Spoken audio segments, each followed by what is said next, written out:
Yo guys, what's going on? It's your boy King07 here, back with another video. Before we get into this video, I just want to remind you all out there, the y'all are kings and queens, and I hope y'all are having a very blessed day. And I'm back with another NBA 2K23 build video, and in today's video I'm gonna be going over one of my favorite players watching growing up. But before we do get into the build video, make sure to drop a like on the video and sub to the channel, because I'm bringing 2K23 content daily. And also comment down below if there's a particular player that you want me to make in the build system. But in today's video, who we're going to be making is Prime Brandon Roy. Now, some of you guys out there are not going to know about that Prime Brandon Roy, because his prime was, unfortunately, it was cut short, man. He had a very bad injury.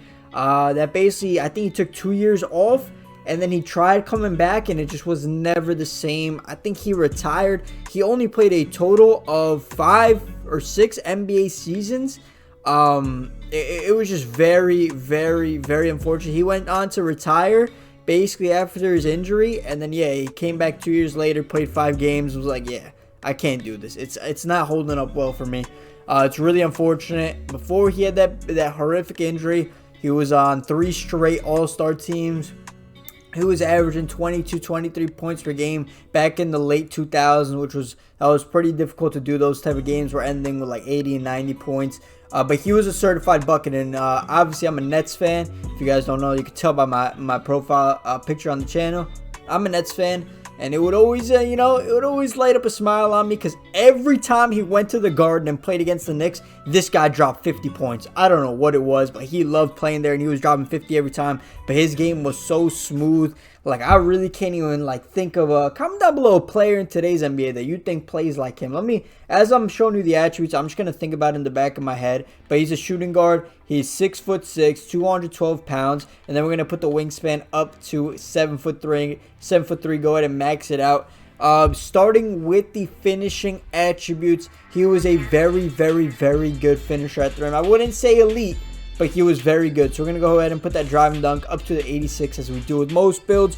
For the golden list takeoff, driving layup up to an 80 for Hall of Fame Giant Slayer, and then put the close shot up to a right here 75 to get yourself 16 finishing badge points. Go ahead and lower the standing dunk though, you don't need that. Just like that. That's going to be the finishing category on this build. Then shooting wise, he shot the 3-ball relatively well if you're going to compare him to his peers during that time period. I think most seasons he shot around like 35% from 3. It was either like 35 to 38% from 3, which is, it was pretty solid, not lights out. If he played in today's era, I think he would have been in the high 30s, like 39 or low 40s. So we're going to go ahead and give him that 85 3-pointer, and the mid-range shot is going to be even higher at an 87 mid-range to get yourself 25 shooting badges. Then moving into the playmaking, we're giving him that Hall of Fame quick first step, because he truly had it. Speed of ball 75, as we do most builds. It's all you need. And same with pass actually also on 75. Then move up the speed of ball up 1 to get 20 playmaking badges. And then moving into the defensive and rebounding category. Now, he wasn't the most prolific perimeter defender, but just due to his sheer size, and he was, it seems like every point guard and every shooting guard in today's game is 6'8", 6'7", 6'9". Back then, that wasn't the case. So being 6'6", it was pretty high. It was pretty big of a stature to be at for that position. So we're gonna give him 78 steal, and we're gonna put up his perimeter defense up to an 86. And then you see that his you can see that he doesn't get too many defensive badges, but we're going to kind of fix that just a little bit by throwing up his defensive rebounding up to a 59 to get him 15 defensive badges. And then moving into the physical category, what we're going to want to do here is you're going to put the stamina up to 9. Well, first let's start with acceleration. Acceleration max at 86. Speed will put it up to 75. Then you're going to put the vertical at 75. Put the stamina up to a 90. And guys, before you comment on the vertical, best 2 dunk packages in the game, front clutches and quick drops all for 1. All you need is 60 vertical for that. Don't get yourself contact dunks. You really don't need it. I promise. I get contact dunks on my quick drops and front clutches on my 6'1" point guard with the 60 vertical. So there's no need for it. And then like this, you could really like put your strength up if you want. Or what you could do here, you can mess around with a lot of things, because previously looking back, I did put the speed up to 80, but you really don't need the speed up to 80. Like if you could get 85 steal, ooh, that is awfully close. Let's put the vertical to 70.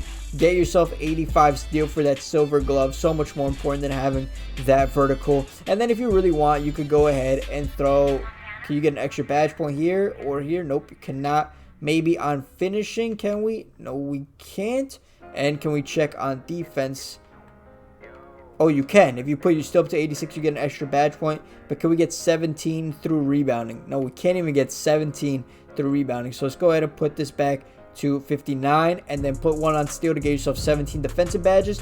And then you could go ahead and throw the rest on your free throws. Make sure you don't miss those when they come up. So your total badge count is going to be 16 finishing, 25 shooting, 20 playmaking, and 17 defensive. And I'm curious to see who the shades are going to be, but for him, what you're going to want to throw on is limitless range, and then for a second one, probably negative impact. Go ahead and finish the builder. Let me see, am I going to get Brandon Roy, bro, as a shade? We get Hershey Hawkins, DeJounte Murray, and Bradley Beal. I will say this, I would compare him to a Bradley Beal type of player.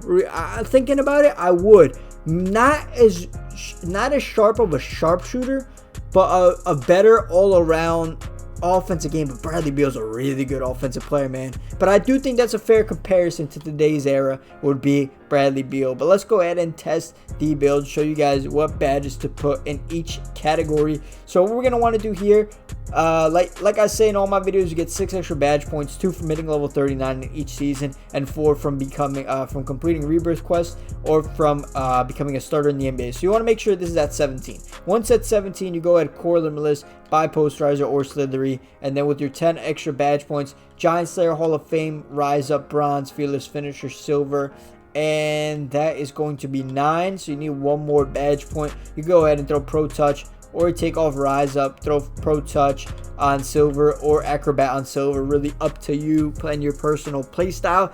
Moving into the shooting, you don't need to put any extra badges on the shooting category. But what you're going to want to do here, Green Machine on gold. Comeback Kid, have that on bronze. Always good to have it on bronze. Volume Shooter on gold. Then you're going to want, you need 1 more badge point.